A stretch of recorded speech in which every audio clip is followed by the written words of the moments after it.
Hi everyone, welcome back to our channel. So today I'm going to show you how to turn off messenger notifications on your iPhone.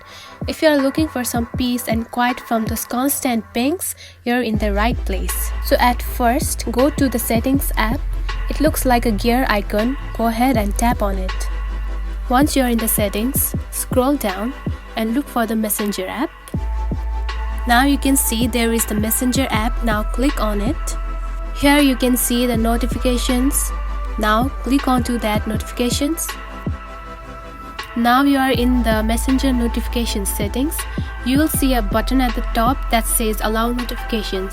Simply switch that off. Now this will stop all notifications from messenger. Now if you want to again allow the messenger notifications, you just have to go back to the same process and turn on the notifications badge. So that's it. This is how you turn off the messenger notifications on your iPhone. Once you're done, you can exit the settings app. You're all set.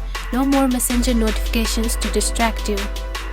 If you found this video helpful, don't forget to like and subscribe for more tips. Thanks for watching.